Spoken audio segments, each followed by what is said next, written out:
akkasii jechuudha daawwattoota kiyya. Aniin tun kophaati yaayyee akkuma agartan sani maallaqaan kunno nama itti bitee fe'isa Abdallatti. Maallaqaan nama itti bitee Abdallaa qabsiisee Arabaa maallaqa kanneen anayyee maallaqa sana isaa fideetiin kafalee isa baasame. Isaan maallaqaan deeman maallaqaan siirii godhan ilmaaniin guddisaa ogguun deemee maallaqaan namatti siirii godhee maallaqaan nama bituun qabu yeroon qabu dalagaddeetiin ilmaan kiyya guddisa jeeti kaniin kana hunda godhu jiruuf jireenya kiyya na jibbisiistee faayoon birsanii wajjin ammallee kunoo Faisal dabalatanii dhufaniiti Abdallaa miidhuudhaaf Abdallaa siirii deebisuudhaaf kan godhu jiran. Aniin tun akka maatoo hayyee lubbuu ishee takkitti tana khalaas jibbeetiin jira ihiin ajjeesamoo akkamiin godha hayyee khalaas kana booda garuu maal balleesseeti dilii maaliin qaba kana hunda na godhaniif maaliin balleessa rabbiin iyyarraa maaliin qabame hayyee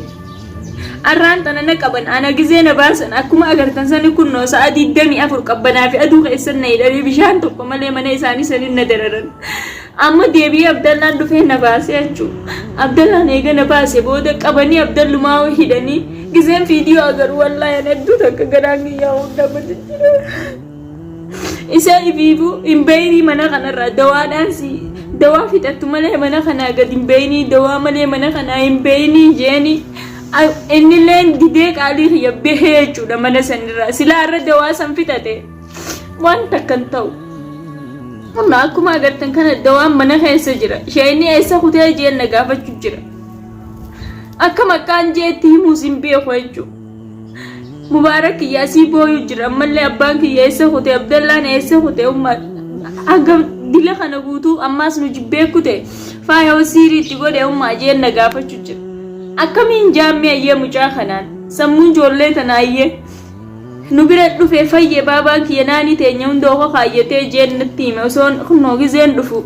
san boodaan deebii ammas viidiyoo agade akka inni kaayyatee qabee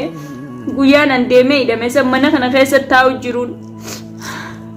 Assalaamu alaikum warahmatullaahi wabarakaatu jira jirtu isin jechaa kabajamtoota daawwattoota keenya salaamtaan keessatonni raafate bakka jirtan maratti isin haala qabduun isin hinja eegaa kabajamtoota daawwattoota keenya akkuma beektan akkuma agartan ambeetiin jira alhamdulillaahi rabbil aalamiin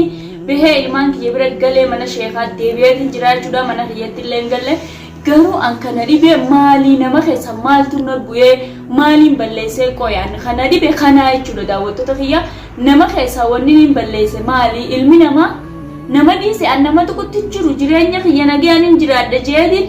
gammachuudhaan anaaf Yuusufilleen adda baanee aara tokko malee gadda daawwattoota kiyya ni agartan jeetiin yaada angale manaan jira hayyeen gizeen ammana galee Abdallaan manarraa ba'a gizee Abdallaan mana galee Liinaan manarraa ba'a kun hundi maaliif ta'e maalirraa sababni kun hundi sababa eenyuti sababa kiyya ana badiitu hundi badiiti osoon akka isin naan jechuun jirtan kanatti dhugaadhaa'ee faayoo fuudhee deemuu baadhe kun hundi hin jiru jechuudha. Ana tafaayoo ichi fuutee deemtee Yuusuf biraa fuutee niin fayyisaa yoo isinlee akkuma Abdallaa kana siiriin dhamaastee jettee fidatte tanaaf badii qaba. Anaaf balleesse daawwattoota kiyya. Garuu ammoo ta Yuusufitti erguudhaa sana anaa miti ta Yuusufitti ergite. Ana akka isiin baate beekee akkamiin beekeetiin mee Yuusuf isin dhufti firraa eegii jeeni itti bilbile.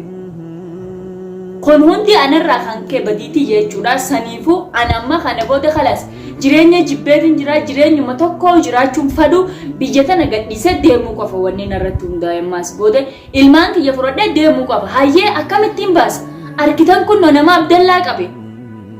achiin na dura deemnaan je'ee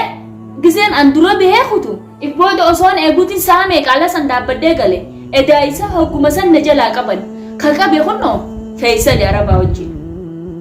hayyee Faisal Araba dabalatee dhufee Abdallaa qabee fuudhee kuteen. Eenyu wajjin jira Faisal firsanii wajjin jira Faisal firsan faayoo wajjin jiranii jechuudha. Faayoolleen akkuma agartan akkuma beeytanii isiillee maal jechuun jirti Yuusufiin Abdallaa fi Liinaa na harka deebisee jechuun jirtiin Abdallaa hunda caalaa Abdallaa na harka deebisee. Abdallaan jechuun amma harka faayoo deebi'ee jechuudha bar khalaas kana booda. أيوة أركفا يودي بيه فيصلي قبل سايبة فرسني فيصل قبني مال قدن كان بودا في دنيتي إذا كان نايه أما لا قدو دوبا خلاص إفكوكوتي إفتجرو خلاص كان بودا يوسف إسبوغا دنين بيخا سبب خيا جتشا سبب خيا راخان كأه قبمي هدمي تمامي سبب خيا في سبب إلمان كيات هندقني خانا اللي أنما دقت إسنتي فكاتي أن كان قوان كماو هندقن أن يوسف في متخاني ندمي دنقد نيمبير يوسف سبب خيا ميدا مجر أن اللي يوسف أما اللي ديبيا دران اللي هاتو أما اللي هاتو سبب خيا چنكا مجر سبب خيا ميدا مجر أن سبب يوسف خانين جيف أصال سو يوسف برات ديموتي جاتشو خيا ملا يوسف irratti waa hunda deebisee Yusuf echaan miidhamu jira jechuu qiyyaami jechuudha wanni inni isinii himu jiru kana isinii agartu daawwattoota keenya an Yusuf anaaf jeeti aduu keessatti hidhamee qabbana keessatti hidhamee tumamee cafaqamee dhiinni irraa yaa'ee siiriin itti godhamtee dhamehee maraatee if jibbee jechuun eenyuuf jeeti san hunda liinaaf jeeti anaaf jeeti malee waan biraatiif miti amma immoo garuu an خلاص إيجا فايون عبد الله نركض يتي هاديه بيو أنا تو وانين بدو بيها جدة خلاص جرينا خنون ده جبهة جرا هاديه بيو هركا يسيتي خلاص أكان قدوم كابو هركا يسيتي هاديه بيو كونجو إسا خنا يسي برجع سوفادي وصون تاني كابا ميامي إسي هركا وأكوان جرول لالا ما بجيب توتو داوي توتو فيا أن فيديو كسين أجر والله هدو تكجران ندبي متان كيانا دكوبي أكان تو ولا له أكام أكان تو سهمبه عبد الله نسان أركض ديبيه جريني خيالن إسان أركض ديبيه جورا خنا بودم أني مو نجي أني نلمان كي يبرقل عبد الله يفيفو أما تتكغوتو أكان الموت نجرفو دن إف ولا له مراته تكا المو إسات نميلو مله أصو تكاتل تو في ياديني الرمو هنو في الديت ديبسته ilmaan isaa wallaaluuf deema jechuudha. Egaa kana booda karaan sanuma jechuudha fiddee itti deebisti siirii faayoo bira yoo geesse feessan. Isaa ififa ammanaanii agaree gammadee ilmooti jaawwal arkee jee kana fiddee isiin siirii itti deebisuu deemti. Hayyee akkama haa ta'u an. Akkas jechuudha bajootatu daawwattoota kiyya. Khalaas an jireenya kanaas jibbeetiin jira jechuudha. Jireenyuma kanaa hin barbaadu akkanaas kana booda jireenya kiyyana jibbisiistee faayoon. Firsanii wajjin ammallee kunoo Faisal dabalatanii dhufaniiti. Abdallaa miidhuudhaaf Abdallaa siirii deebisuudhaaf kan hoganu jiran aniin tun akka maatoo hayyee lubbuu ishee takkittii tana khalaas jibbeetiin jira. Ihiin ajjeesamoo akkamiin if godha hayyee khalaas kana booda. Garuu maal balleesseeti dilii maaliin qaba kana hunda na godhaniif maaliin balleessa rabbiin irraa maaliin qabame hayyee. Arraan tanana qaban ana gizee na baasan akkuma agartan sani kunnoo sa'a 24 qabbanaa fi aduu keessan na hidhanii bishaan tokko malee mana isaanii sanin na dararan. Amma deebi'ee Abdallaan dhufee na baasee jechuudha. Abdallaan eega na baasee booda qabanii Abdallumaa hidhanii gizeen viidiyoo agaruu wallaahi hedduu takka garaan kiyyaa hunda jira. Isa ifiifuu hin beeyni mana kanarraa dawaadhaan dawaa fixattu malee mana kanaa gad hin beeyni dawaa malee mana kanaa hin beeyni jeeni. Inni leen didee qaalii yabbee jechuudha mana sanirraa silaa irra dawaa san fitate waan takkan ta'u. Amma akkuma agartan kana dawaan mana keessa jira. Isheen eessa kutee jeen na gaafachuu jira. Akka maqaan jeetti himuus hin beeku jechuudha. Mubaarak kiyyaasii booyuu jira ammallee abbaan kiyya eessa kutee Abdallaan eessa kutee ummaa hanga dila kana guutuu ammaas nu jibbee kutee faayoo siirii itti godhee ummaa jeen na gaafachuu jira. Akkamiin jaammee ayyee mucaa kanaan sammuun ijoollee tanaa ayyee nu bira dhufee fayyee baabaan kiyya naanii teenya hunda oka kaayyatee jeen natti hime osoon kunoo gizeen dhufu san boodaan deebi'ee ammas viidiyoo agade akka inni oka kaayyatee qabee guyyaan an deemee hidhame san mana kana keessa taa'u jiruun akkas jechuu daawwattoota kiyya. Aniin tun kophaa diyyaayyee akkuma agartan sani maallaqaan kunoo nama itti bitee Faisal Abdallatti maallaqaan nama itti bitee Abdallaa qabsiisee arabaa maallaqa kanneemi anayyee maallaqa sana isaa fideetiin kafalee isa baasame isaan maallaqaan deeman maallaqaan siirii godhan ilmaaniin guddisan ogguun deemee maallaqa namatti sirii godhee maallaqa nama bituun qabu yeroon qabu an dalagaddeetiin ilmaan kiyya guddisa jeeti kaniin kana hunda godhu jiruuf an isaan immoo deemanii asiin maallaqa gisee harkatan osoo garaa isaanii gadi nyaanne fidanii ilmaan itti yaadan hin qabanii fidanii sirii nama gootiin asiin deebi'anii askaraa maallaqa kannaniif ayyee an akka maa ta'u khalaas ifa jeesuree khalaas an jireenya kanarra amma eenyu akkam godheetiin Abdallaa baasa Feesal eessatti harkeetiin Abdallaa baasa ayyee jireenya kiyya na jibbisiisan